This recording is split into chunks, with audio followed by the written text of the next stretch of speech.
Assalamualaikum warahmatullahi wabarakatuh. Rahayu, salam budaya, salam sejahtera bagi kita semua, Om Swastiastu, Namo Buddhaya, salam kebajikan. Nah, kali ini saya berada di Pacet,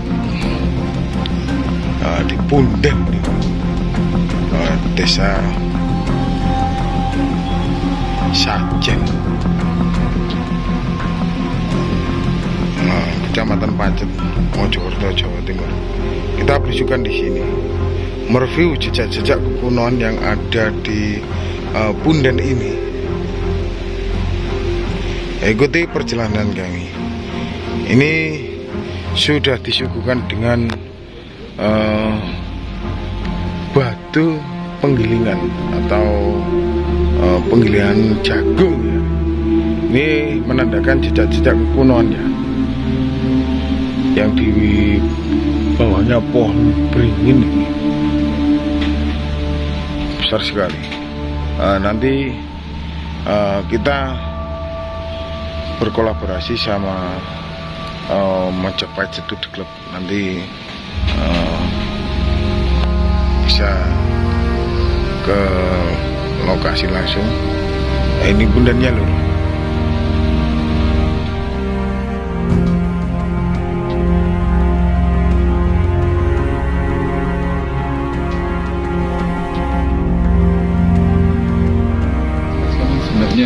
Tempat apa itu?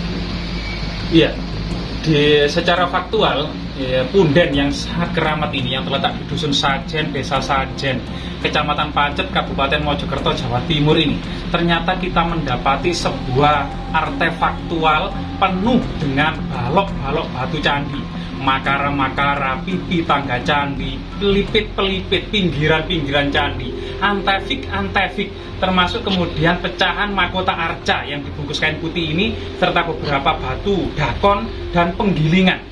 Ini artinya pada masa lalunya ternyata di sini kita mendapati jejak candi yang sangat megah. Kemudian candi ini dibangun tahun berapa kira-kira dan oleh siapa, serta candi ini bersifat Siwa atau Buddha. Kita membutuhkan beberapa rujukan sumber historis.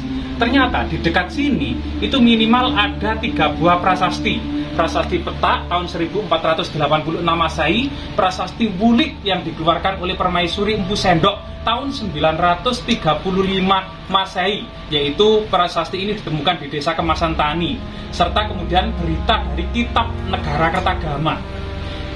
Jika kita kemudian melihat prasasti Wulik tahun 935, yaitu prasasti ini merupakan prasasti untuk meresmikan 3 buah bendungan. Yang pertama adalah Bendungan Wulik, Bendungan Wuatan Ulas, dan Wuatan Tamya, di mana kemudian Desa Wulik yang terdiri dari Dusun Pangiketan, Dusun Panghawaran, Busuran, Padi-Padi, dan Pikatan. Ternyata nama 5 desa ini saat ini misalnya masih eksis Padi, kemudian yang lainnya memang sudah berubah. Tapi kemudian secara lokalisasi ternyata desa-desa ini mulai dari kemudian Desa Sajen, Wiyu, Kesiman Tengah, sampai kemudian Kemasan Tani, desa-desa ini. Kemudian berita ini diperkuat oleh Kitab Negara Kertagama. Dalam diceritakan Empu Prapanca, Kitab Negara ini ditulis oleh Empu Prapanca yang nama aslinya adalah Samdet Padelegan Dang Acarya Nadendra, yang pernah kemudian menjabat sebagai pemangku Dharma Daksa Kasogatan atau pemangku agama Buddha. Ini kemudian menceritakan ternyata menulis desa-desa, baik itu desa Kasaiwan atau desa-desa yang bersifat agama Siwa, baik yang berprasasti maupun yang bercandi, kemudian desa-desa agama Buddha atau desa-desa Kasogatan, baik yang berprasasti, tidak berprasasti maupun yang bercandi. Ternyata di situ ada Desa Pangiketan yang merupakan desa Kasogatan, di mana di dalamnya dimungkinkan adanya sebuah bangunan suci, yaitu candi yang bercorak agama Buddha. Dengan ditemukan mahkota arca yang dibungkus kain putih ini, kita akan mengetahui bahwasanya ciri dari kemudian arca ini adalah bersifat Buddha, yaitu arca dari mahkota Prajna Paramita atau seorang wanita Buddhis yang welas asih, yang di Jawa kemudian dikenal dengan arca Kendedes atau arca Gayatri Rajapatni. Arca ini merupakan arca wanita Buddha welas asih yang di Tiongkok dikenal dengan Dewi Kuan Im.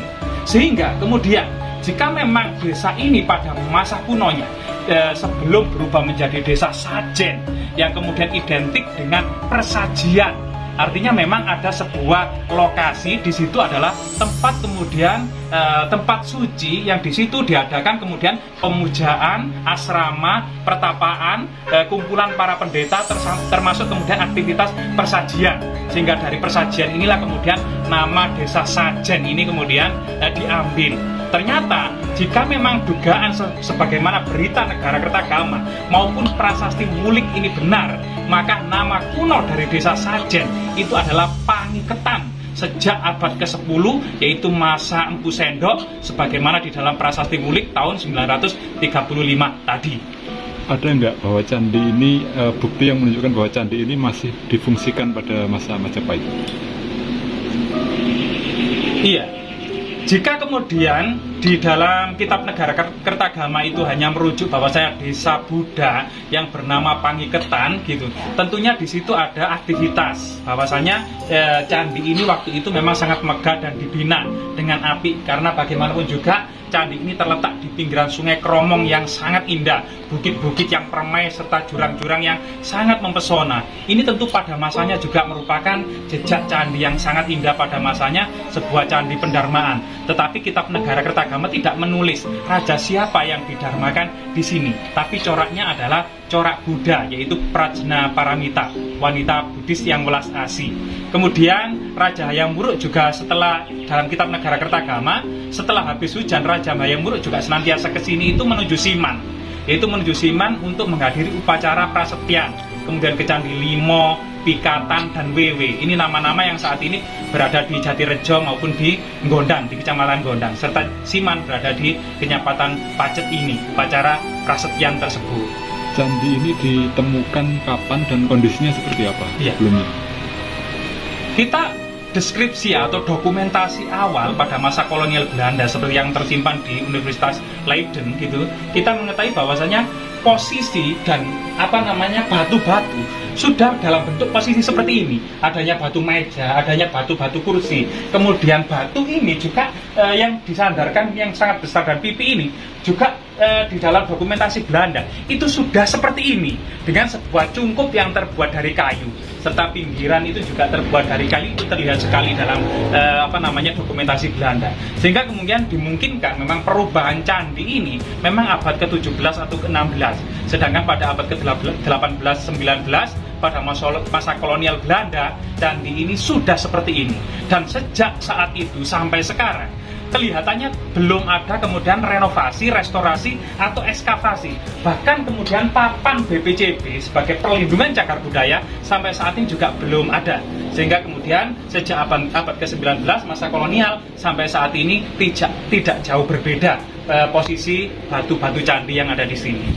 Ada berkesinambungan Mas tentang yang ada di Kesiman ya Mas? Ya. Dengan Candi Cungkup, dengan lokasi ini. Ya, ini sebuah keharmonisan bahwasanya Candi Cungkup Kesiman Tengah yang berdekatan dengan candi yang ada di Sajen ini memiliki corak agama yang berbeda. Jika kemudian Candi Cungkup Kesiman Tengah itu lebih identik dengan pemujaan Wisnu atau Siwa Wisnu gitu ya, agama Hindu Siwa Wisnu, tetapi candi di sini itu agama Buddha. Disitulah kemudian pada masa Majapahit ternyata keharmonisan masyarakat Majapahit yang multikultural itu senantiasa guyup rukun meskipun berbeda-beda agama, dan bahkan bangunan sucinya saling berdekatan antara pemeluk agama Hindu maupun pemeluk agama Buddha. Oh gitu Mas.